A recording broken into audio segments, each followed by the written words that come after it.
boa noite. Sejam todos bem-vindos.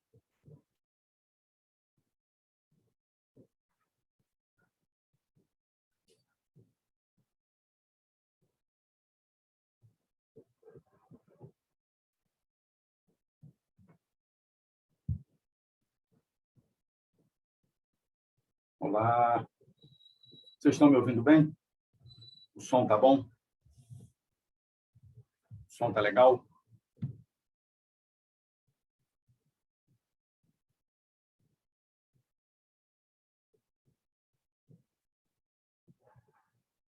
Bom, hoje é um tema particularmente, eu acho ele um tema completo e complexo. Ah, legal. Ainda bem que vocês estão me ouvindo.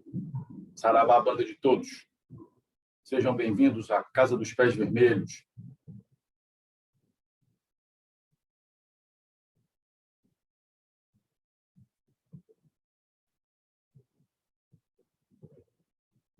O tema de hoje é sacerdócio, o sacerdócio.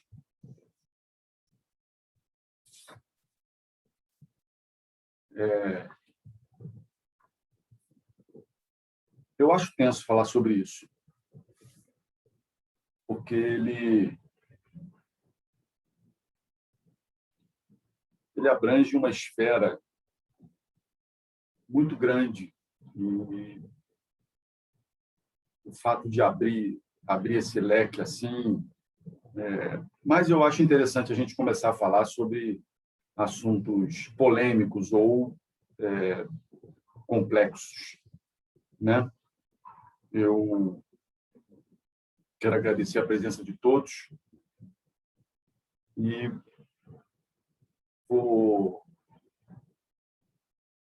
acho que vou começar hoje. Eu ia deixar esse texto mais para o final.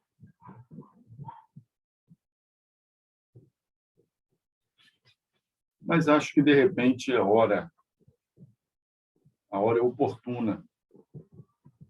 Nós estamos aí com quase 10 minutos. E eu me atrasei um pouco, mas em quase 10 minutos aí que a nossa live começou.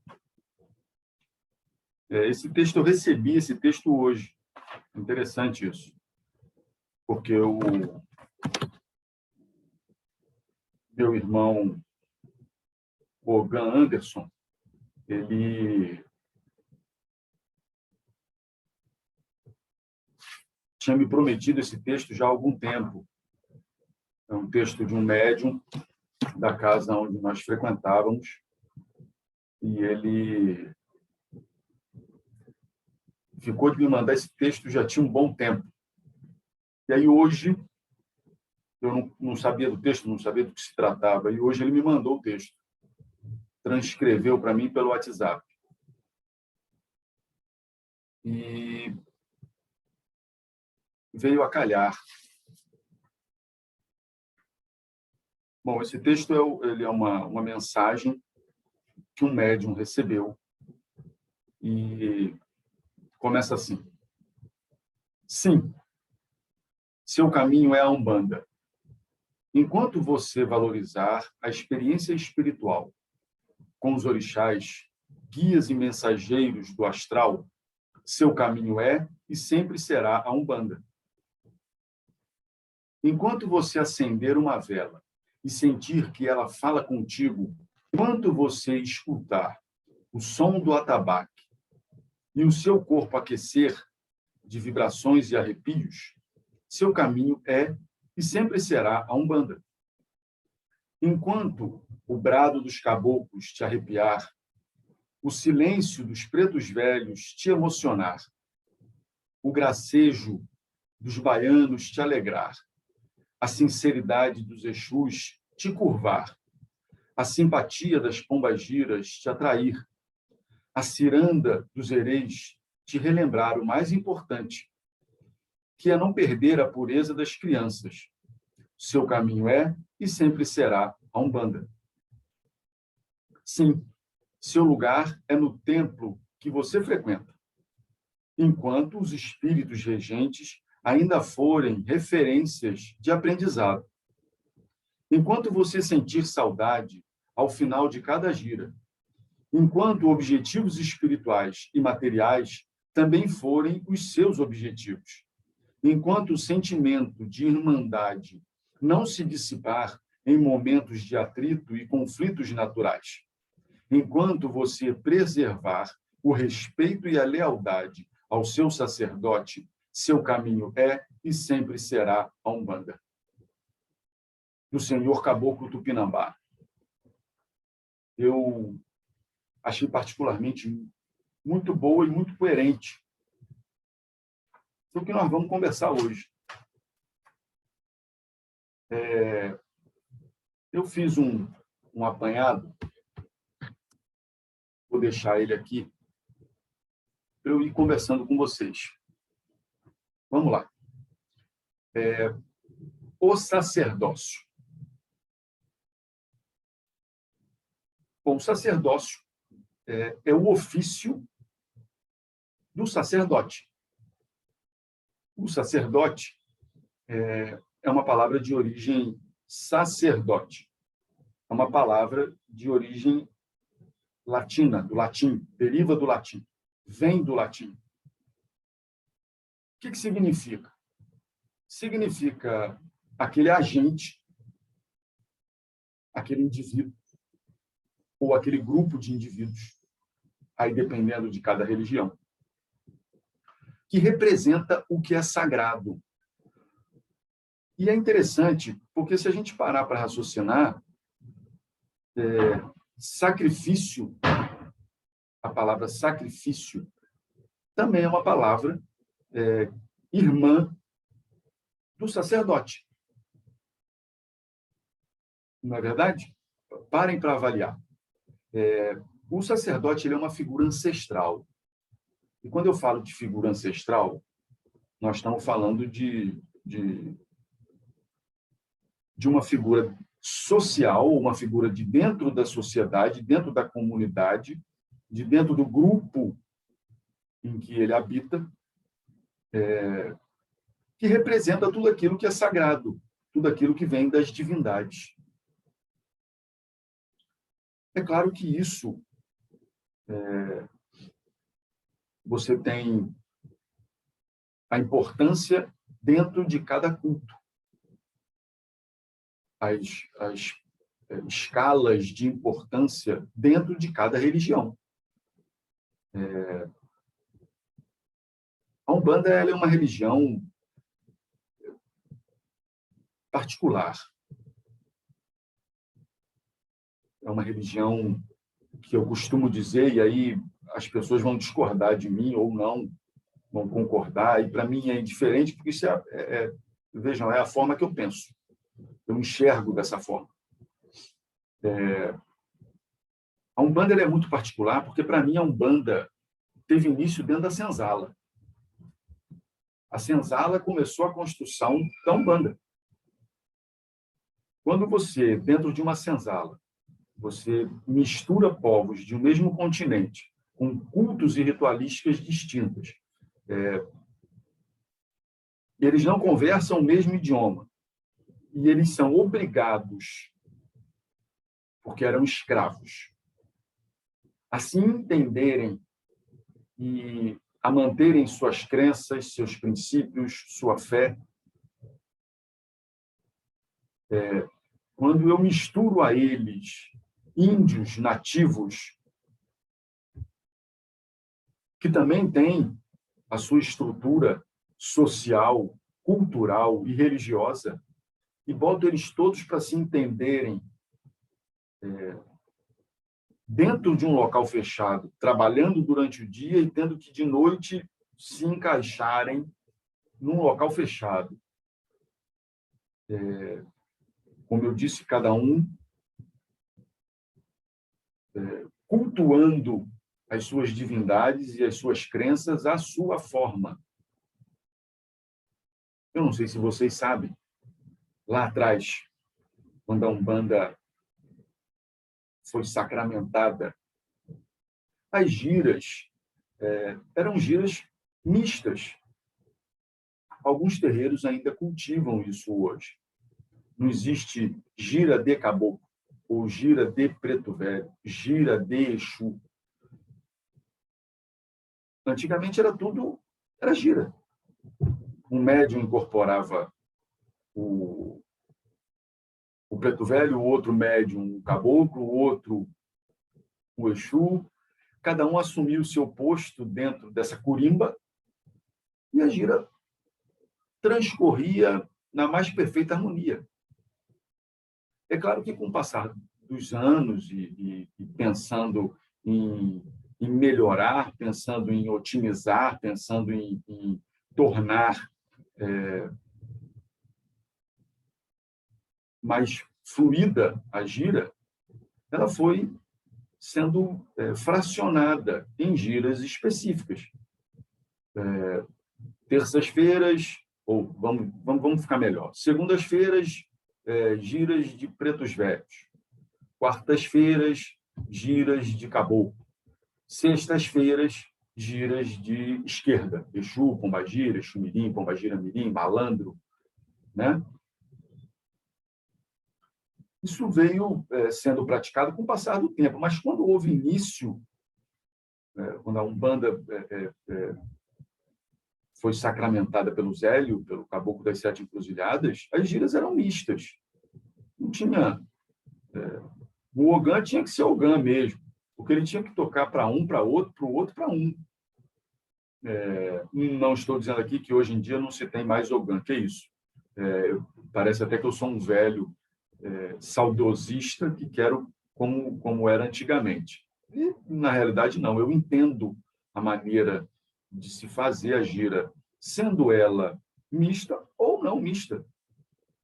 Eu respeito a posição e acho que está dentro do que nós vamos conversar. Eu acho que isso da propriedade pertence ao sacerdote do terreiro, a figura do pai de santo ou da mãe de santo do terreiro, que tem, junto com o guia-chefe da casa, que tem que direcionar como é que o trabalho vai ser feito ali dentro. Quando a gente fala dessa figura ancestral, eu digo que um sacerdote, a gente pode mudar o nome. Você pode dar o nome de padre, você pode dar o nome de pajé, você pode dar o nome de mãe de santo, você pode dar o nome da sua religião, mas o sacerdote é o sacerdote. Ele é aquela figura responsável. E aí vem a responsabilidade. Ele é responsável por conduzir os ritos e as pessoas dentro do rito. É como se ele tivesse, ou deveria ter, a comunhão direta com as divindades, para que a ritualística corra dentro daquilo que as divindades necessitam. Esse é o papel do sacerdote, desde lá de trás. Não existe um outro papel para o sacerdote que não seja entender da ritualística e fazer com que ela ocorra de forma onde as pessoas sintam e se aproximem de fato das divindades.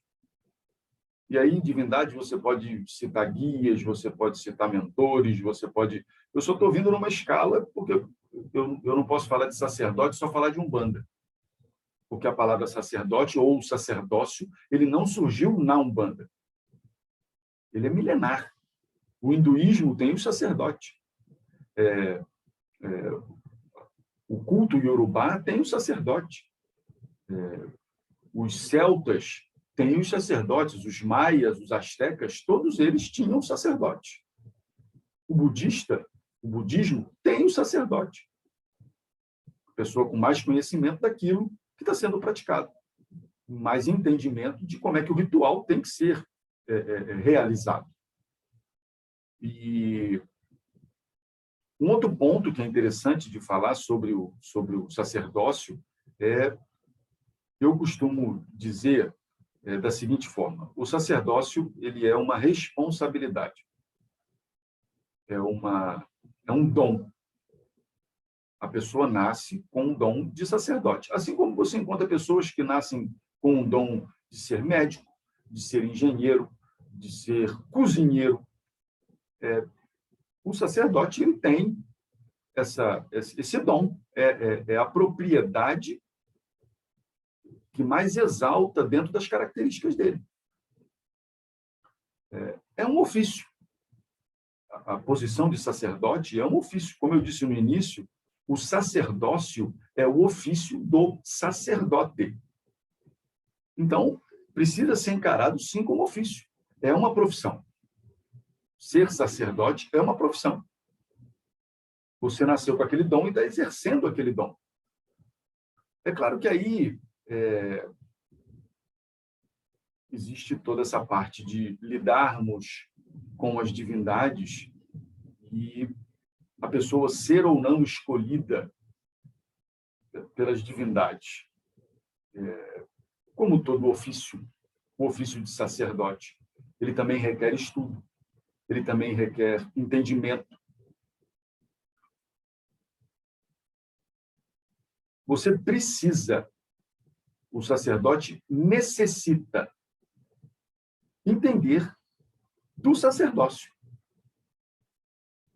Em que momento cada prática tem que ser executada e de que forma ela tem que ser executada. Sim, isso tem que ser ensinado, isso tem que ser mostrado. Existe, sim, a intercessão daquilo que vem do alto. Te mostrando a condução, sim, existe. Você está lidando com a divindade, com a espiritualidade maior. Então, existe, sim, um encaixe de o sacerdote, num dado momento, conseguir compreender que precisa de um adendo dentro da ritualística, que precisa ser inserido algo dentro daquilo que já está pré-estabelecido. Todos os indivíduos e todas as pessoas que estão ali já sabem o roteiro do que vai ser feito, só que ele, como sacerdote, ele, como uma pessoa que tem um dom e trabalha para que esse dom seja mantido, ele entende que ali necessita que algo seja realizado para que haja a aproximação para com o conjunto das pessoas das divindades, criando, assim, exceções, ou não, dentro das ritualísticas. Eu entrei num terreiro, já velho, eu entrei em 2008, eu, na época, tinha 28 anos. Em 6 meses, me foi dada a responsabilidade de ser cabeceira desse terreiro. A pessoa responsável pelo andamento da gira junto com o guia-chefe do terreiro.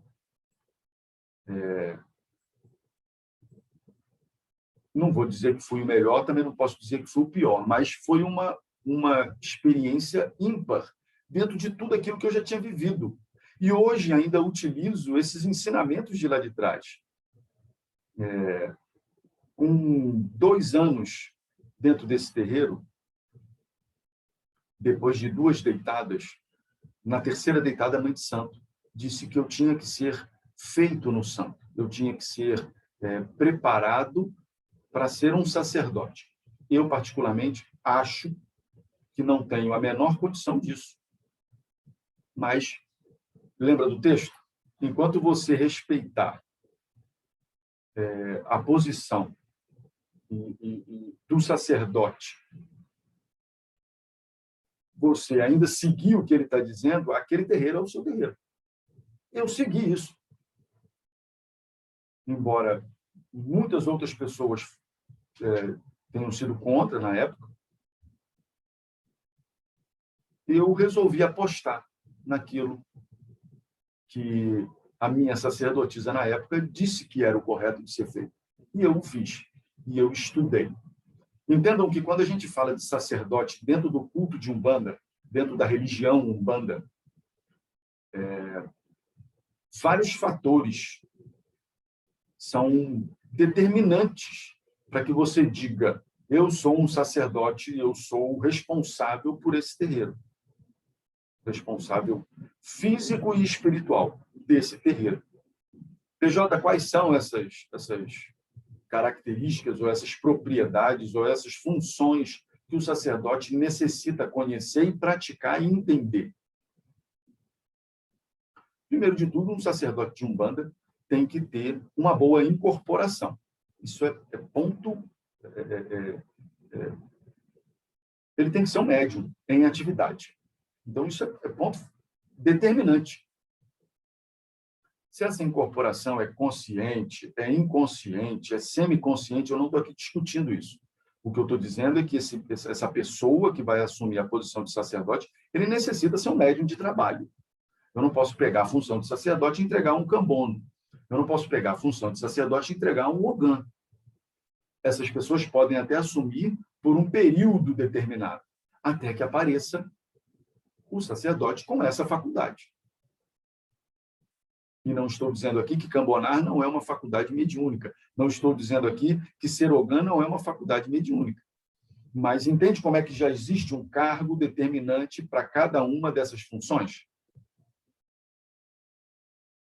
Bom, esse sacerdote precisa incorporar. Esse sacerdote precisa entender, dentro do culto de Umbanda, de todas as imantações e libações que os orixás necessitam. PJ, desculpa, agora tu falou grego. Libações e imantações. Libações são as bebidas que cada divindade aprecia. A bebida de cada orixá. O que é a imantação, PJ? São as comidas. São as propriedades de metal, de numerologia, de dia da semana. Tudo isso é necessário que o sacerdote domine de fato. Ervas.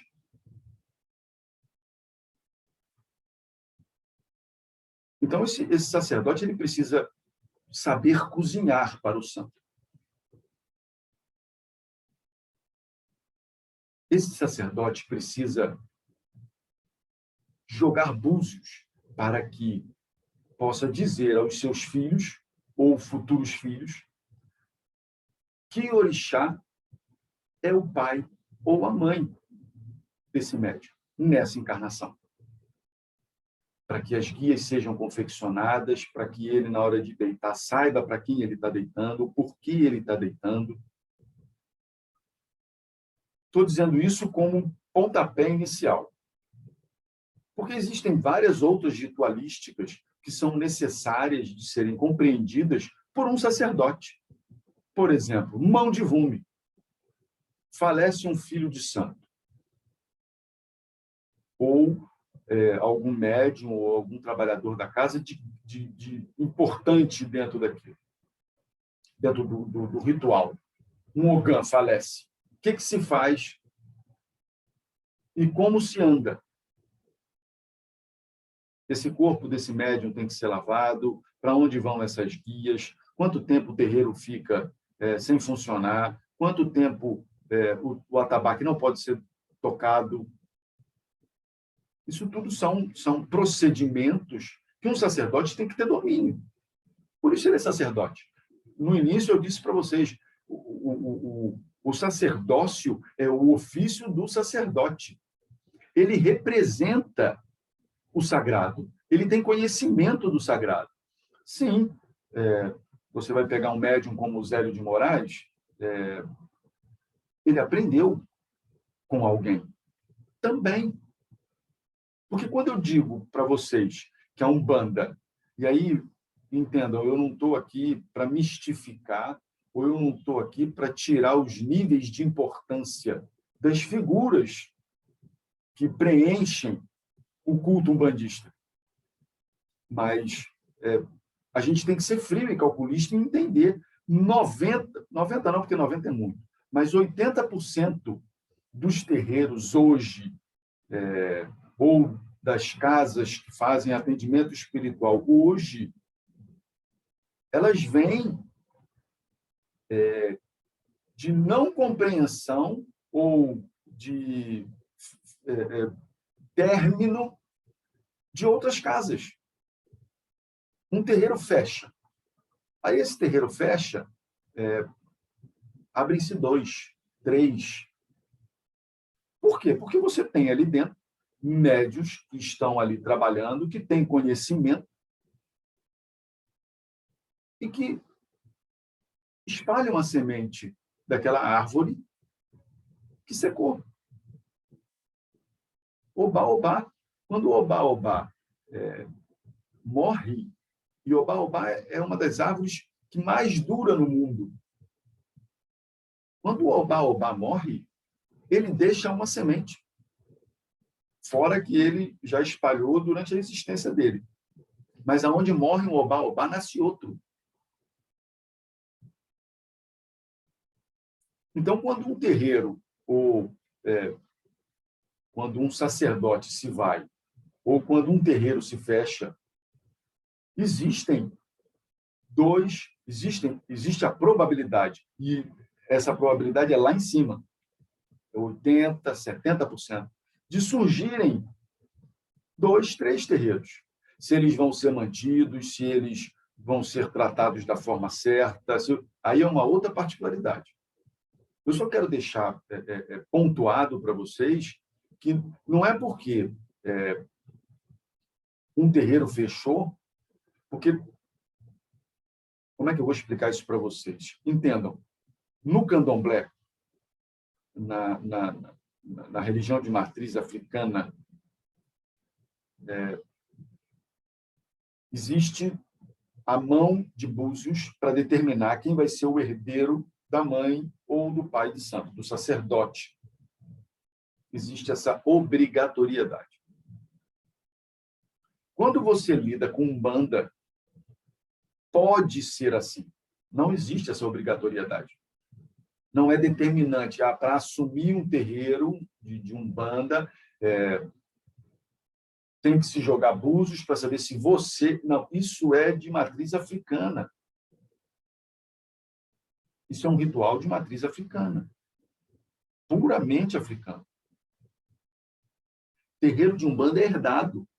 É passado de pai para filho. Ou, se o sacerdote achar, ele diz, não, meu herdeiro é aquele dali, meu herdeiro é aquele outro dali, e prepara esse herdeiro para herdar o terreiro dele. Também é uma função do sacerdote. Preparar o herdeiro dele, o sucessor dele. Ou ele quer 40 anos de trabalho, 60 anos de trabalho de umbanda, e aí você fecha? E as pessoas que vão lá? 30, 40, 50, 100 pessoas. Então, é importante o sacerdote ter conhecimento prático do que é executado dentro do terreiro. É necessário que ele entenda, por exemplo, de assentamentos. Um terreiro não pode manter a sua egrégora equilibrada se os assentamentos não são cuidados. Isso é do ritual da Umbanda. É da prática da Umbanda. O sacerdote tem que ter conhecimento disso. Que ponto eu coloco para Xangô dentro do assentamento? Que pemba é usada? Como ela é usada? Quantos búzios vão lá dentro? Qual é o tipo de pedra? Qual é o tipo de ferramenta? Qual é o melhor dia da semana para preparar esse assentamento?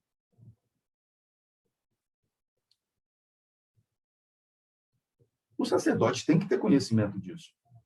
E ele tem que ensinar o sucessor dele, ou os sucessores. Às vezes a gente olha e acha que um está sendo preparado, e na realidade ele preparou 5, 6. Porque enquanto ele fala comigo, ou ele fala com o colega, o outro está do lado ouvindo e está aprendendo. Umbanda é prática, gente. Umbanda é uma das religiões, não são todas, é claro, mas é uma das religiões onde a oralidade é o ponto principal dela. Não estou aqui dizendo que quem escreve livro sobre Umbanda está errado. Não está, não. Não está, não. Por exemplo, nós estamos aqui numa live, tem um número X de pessoas assistindo. Isso vai ficar gravado? Sim, pode ficar gravado. E se não ficar gravado? Isso tem que passar para as outras pessoas. Outras pessoas precisam conhecer isso, precisam entender disso. Isso pode ser escrito. Por que não? Afinal de contas, se a gente parar para raciocinar, e a Umbanda é uma miscigenação de cultos,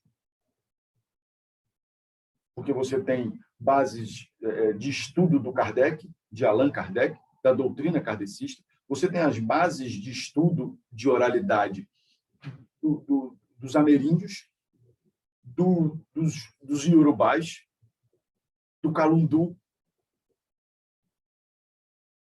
Então, isso precisa ser compreendido pelo sacerdote. É uma das funções dele. Ele representa aqui entre nós o que é sagrado. Eu acho, sim, que o sacerdote é um indivíduo escolhido pelo alto. Ele nasce com essa propriedade. Ele nasce assim. Ele nasce sacerdote. Assim como a gente conhece gente que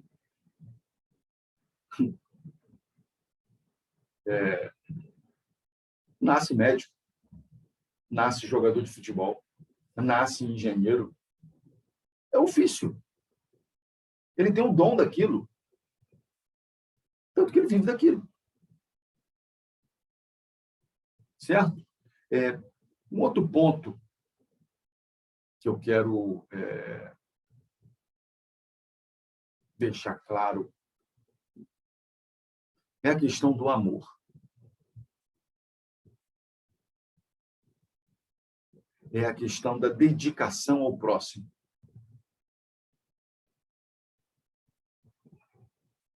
Um sacerdote de Umbanda, ele tem a vida dele? Sim. Não. Ele é um sacerdote. Não é seu ofício? Existe um juramento que o médico faz quando se torna médico.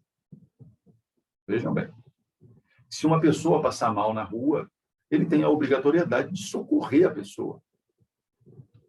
Então, quer dizer que se o meu celular tocar, se alguém tocar a campainha da minha casa, ou se alguém bater palma na porta do terreiro,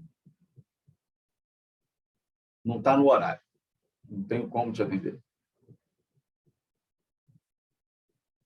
É um ofício, gente. Eu vou lhe atender. Independente de qualquer coisa. Eu paro o meu almoço, eu saio do meu cochilo, eu deixo de lavar minha roupa para lhe atender. Nem que seja para direcionar você para o terreiro ou para direcionar você para um horário de atendimento mais propício dentro do ritual. Mas eu paro para lhe atender. É a função de um sacerdote. É amor. Eu tenho amor pelo meu semelhante. Eu amo o meu semelhante.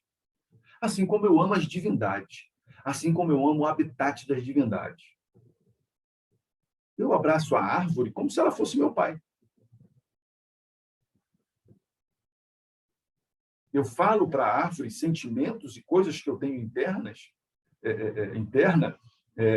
de decepções, de reclamações, de insatisfações, que eu falo para a árvore. Quando eu mergulho no mar, eu sempre grito dentro da onda, mergulhado, eu solto um brado lá dentro, onde eu descarrego tudo o que eu estou sentindo. Fica com Iemanjá. Quando chove, agora, com Covid, claro, eu não vou fazer isso. Mas se eu tivesse, antes da pandemia, se eu estivesse andando pela rua e começasse a chover, eu não me escondi embaixo de marquise. Nunca me escondi embaixo de marquise. Eu vou na cachoeira, molho minha mão, passo água na minha cabeça e sento para olhar ela, para falar com ela. Quando eu ia em Mangue, eu passava o barro no corpo todo. Esse amor que eu tenho pelos orixás, pelos os mentores, é o mesmo amor que eu tenho pelas pessoas que me procuram. Porque eu assumi, e não foi agora, não foi com a minha mãe de santo, não foi... quando a gente começa a viver Umbanda, a gente começa a entender que todo o caminho que a gente fez para chegar aqui. Agora, nesse ponto, eu fiz para isso. Sacerdócio é sacrifício. Sacerdócio é deixar a família esperando. Espera porque eu tenho gente para atender. Espera porque alguém está precisando de mim ali. Isso é sacerdócio.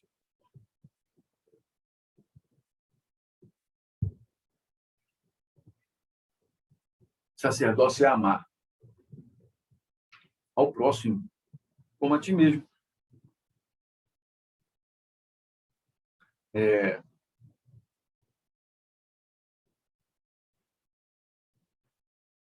Como eu disse no começo, sacerdócio é uma palavra que rima muito com sacrifício. Vocês sabem o que significa sacrifício? A palavra sacrifício significa tornar sagrado. Eu estou tornando algo sagrado com o sacrifício. Isso é mundano, e eu, para deixar isso divino, eu faço um sacrifício.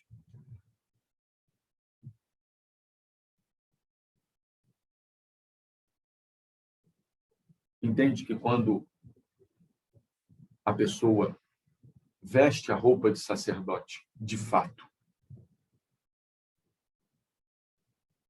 ela passa a se sacrificar pelo outro. Ela passa a sentir a dor do outro. A maior religião do mundo é o cristianismo, e o Cristo disse isso, está escrito. Fui eu que disse, não, está escrito.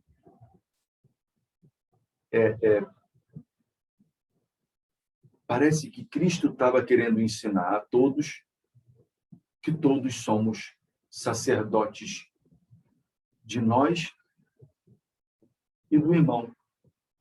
Aí eu me lembro daquela grande filosofia africana, Ubuntu. Falando nisso, recomendo a vocês, eu não vou me lembrar o nome do autor, mas recomendo a vocês um livro chamado O Pequeno Príncipe, O Pequeno Príncipe Preto. Se vocês tiverem a oportunidade, procurem. O Pequeno Príncipe Preto. Meu filho ganhou esse livro, achei formidável. Eu li para ele. Da metade do livro até o final, ele me passou enxugando as minhas lágrimas. Porque é um grande ensinamento para um umbandista. Alguém, sem ser um bandista, sem falar de Umbanda, estava ensinando Umbanda para as crianças, porque é um livro infantil. Se alguém perguntar para você, você conhece algum livro infantil de Umbanda? Está aí, O Pequeno Príncipe Preto. Bom, gente, vou voltar para o sacerdócio, né? Porque senão daqui a pouco acaba a nossa live e eu não quero que ela fique quilométrica, né?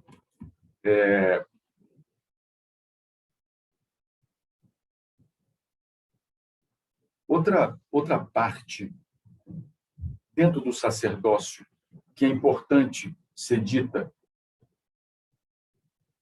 você vai sempre perguntar para o seu pai de santo, para a sua mãe de santo, para o seu sacerdote: o senhor precisa de ajuda? A senhora precisa de ajuda? Sempre vai dizer não. Porque o sacrifício é dele. Ele não junta pessoas para se sacrificarem junto dele. Ele carrega a cruz sozinho. Então, se você estiver dentro do seu terreiro e ver que o chão não está varrido em algum pedaço, não pergunta para ele. Varra.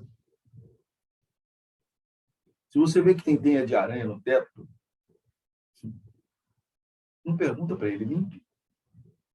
Tem louça, Lave a louça. Ah, eu não lavo louça nem na minha casa.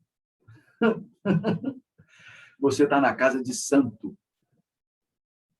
Não é a sua casa. Sua casa é qualquer casa. Casa de santo é casa de santo. É sagrado. Por isso é casa de santo. Fiz a unha ontem, não vou. Você faz de novo amanhã. De repente, você não vai ter a oportunidade de lavar a louça de novo, de dar a sua parte de sacrifício também para as divindades. Eu não conheço um sacerdote que fique sentado dando ordem. Quando ele é sacerdote, ele faz, ele não espera. Ele toma ação. É assim que ele ensina. É assim que ele mostra. É assim que ele demonstra a devoção dele para vocês, para nós, filhos de santo. Então, não tenham preguiça. Para ir na casa de santo com preguiça, é melhor não ir para a casa de santo. Para ir para a casa de santo cansado, é melhor não ir para a casa de santo. Vá para a casa de santo com amor que você tem para dar para o santo. Porque o santo está pronto para te dar amor o tempo todo.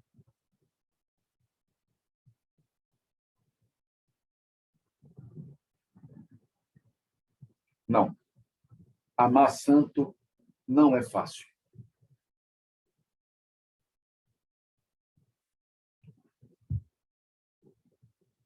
Quem disse que Umbanda é fácil? Umbanda é doação. O sacerdócio exige doação. Exige estudo, exige compreensão do próximo. Tudo isso é fundamental dentro do sacerdócio.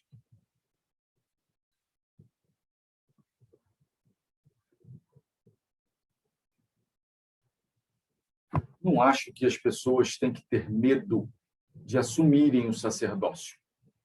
Acho que elas têm que ter plena ciência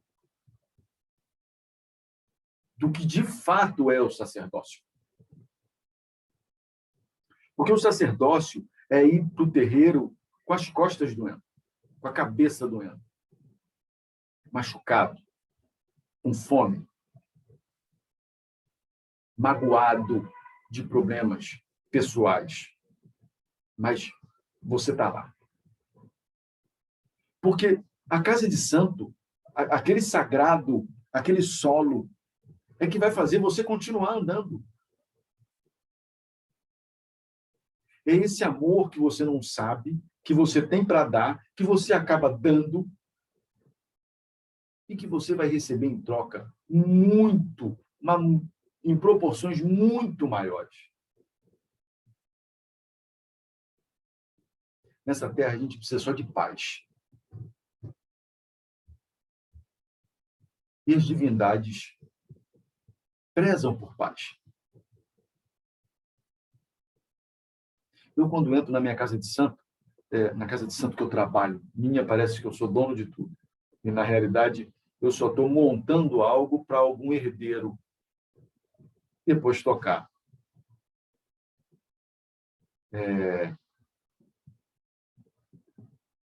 A primeira coisa que eu faço é agradecer. Por mais que eu esteja com dor na coluna, por mais que eu esteja cansado da semana de trabalho, do dia de trabalho,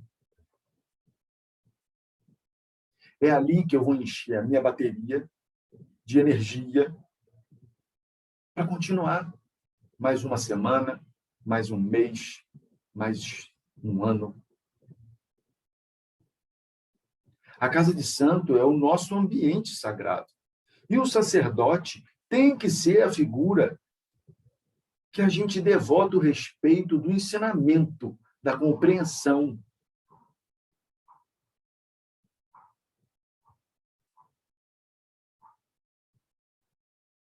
Eu aprendi que o sacerdote, quando estica a mão, Você pensa que ele não sabe, mas ele entende e tem pleno conhecimento do porquê ele está te esticando a mão.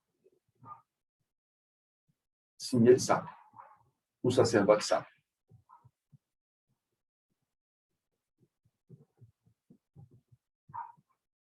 Bom, gente, acho que se não falei tudo, cheguei perto de falar tudo. Quem quiser, eu vou salvar a live. Quem quiser depois assiste. Se quiser colocar alguma pergunta, é só mandar inbox para a gente, eu respondo. Sem problema nenhum. É só mandar a pergunta, a gente conversa.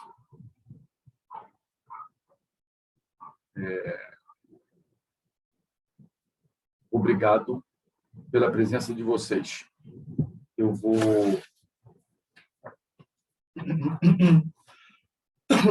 Ela é um pouco extensa, mas eu vou ler para vocês. O enterro do pai de santo, por Rudinei William Eugênio. Ela tinha apenas 9 anos quando foi tomada pela força de Yansan. Franzina ainda, corpo de menina. Tornava-se mulher ao som dos atabaques, dançando lindamente, flutuando com as mãos ao vento, espantando as forças nefastas, limpando o terreiro com seus brados de axé. Seu pai, o Babalorixá, já tinha mais de 40 anos quando a mãe a entregou, antes de sair pelo mundo. Era a filha, a herdeira. Era seu maior orgulho. E cresceu feliz com todas as outras crianças do terreiro, sob o cuidado das velhas, suas tias, a quem dedicava respeito e obediência. O pai a preparava. Era rígido, às vezes até exagerava. Era um amor, um dengo, mas não era fácil. Ela não contestava. Era uma boa filha. Era seu maior orgulho. Na lida do candomblé, ela cresceu, estudou, se formou, foi trabalhar. O terreiro estava bem estruturado e exercer uma profissão lhe dava um grau de liberdade que a rigidez do ritual nem sempre permitia. Como o pai já estava envelhecendo, passou a casa para o nome da filha, que nessa altura já andava de namoro com um rapaz da vizinhança. Um dia, chega para o pai e conta que está grávida. O pai resistiu à ideia de casamento. Cuido de você e do meu neto. Mas ela estava apaixonada. Foi uma linda festa, com a certidão do cartório e a bênção dos orixás. Nasceu o neto e vieram os problemas. O marido não queria ouvir falar de candomblé, afastando a esposa e o filho do terreiro. Para desgosto do velho pai de santo, já com quase 70 anos, a família se converteu. A filha tão querida, sua herdeira, regida por Yansan, tornara-se evangélica. Mesmo com todo o apoio da comunidade, com o carinho dos filhos e filhas de santo e da velha tia, a única que sobrara, forte, apesar dos mais de 80 anos, o pai de santo não conseguiu suportar. Entregou-se à tristeza, à dor, e sucumbiu com um tumor no estômago. A morte era esperada, mas o terreiro estava em choque. Quando a primeira quartinha foi emborcada, um misto de angústia e dúvida pairou como névoa. O que será de tudo isso? O que será de nós? Preocupações necessárias com a herdeira e única filha afastada. A continuidade do terreiro estava em xeque. A velha tia tomou a frente, reteve o choro, escondeu a dor e delegou a função a cada um. Vai chorando e vai fazendo. O corpo chegou. E antes mesmo que fosse tirado do carro funerário, a filha cruzou o portão, feito um raio, dura, irracível. Pode parar, gritou secamente. Aqui não vai ter velório nenhum. Os filhos de santos se revoltaram. Os orixás se manifestaram. A vizinhança parou. A velha tia se manteve calma. Não moveu os olhos. Não franziu uma ruga. A filha não vinha só. Trazia o marido, o filho, o advogado, o pastor e os irmãos da igreja. Nem eram tantos. O pessoal do terreiro até podia resistir, mas ela tinha escritura e a lei a seu favor. O velho pai morreu dizendo: você pode conhecer sua filha, mas você não sabe com quem ela vai casar. Discutiram, negociaram e chegaram a um acordo. A filha não tocaria no corpo e o povo do terreiro entregaria a chave e consentiria o velório no cemitério. Não era o que recomendava a tradição, em se tratando de um babalorixá daquela estatura. Mas os atos religiosos já estavam feitos, e seria uma vergonha ver a filha colocar aquele terno preto no pai que viveu e morreu aos pés dos orixás. A velha tia respondeu: é melhor assim. Seguiram para o cemitério municipal. A filha protestou. Não, a filha prostou-se ao lado do fétero e recebia com frieza e certo desdém os cumprimentos do povo do axé. Até os pais e mães de santo que viram crescer pessoas que vieram da Bahia, do Rio de Janeiro, para se despedir daquele homem tão querido. Os vizinhos que conheciam bem aquela história e lamentavam a morte de um grande líder que sempre ajudou a todos. A morte era triste, mas não era nada comparada àquela situação. Um velho amigo tentou fazer uma homenagem. A filha disse: aqui não vai ter cantoria. Meia hora antes do enterro, o padre passou para oferecer seus préstimos. Ela o escorraçou. Mesmo depois de horas ao lado do caixão, continuava incólume, sem derramar uma lágrima. Inconformados, os filhos de santo não acreditavam que, depois de tanto esforço e luta para manter uma comunidade, tudo acabaria daquela forma. A velha tia seguia estática, num transe triste e introspectivo. Chegou a hora do enterro. A filha chamou os irmãos da igreja, mas antes que pudessem pegar nas alças do caixão, as mãos fortes de 6 ogãs do terreiro o fizeram. A filha pensou em gritar, mas quando a voz da velha tia entoou o cântico, os ogãs entenderam seu olhar e ergueram o caixão aos ombros. Um vento se desprendeu do vácuo. A filha rodopiou num giro abrupto e sentiu a força de Ansan. Em um segundo, uma multidão toda de branco tomou cada espaço. Vieram todos os orixás, mas Yansan seguiu na frente, sacudindo os braços, tremendo os ombros e abrindo o caminho para o cortejo.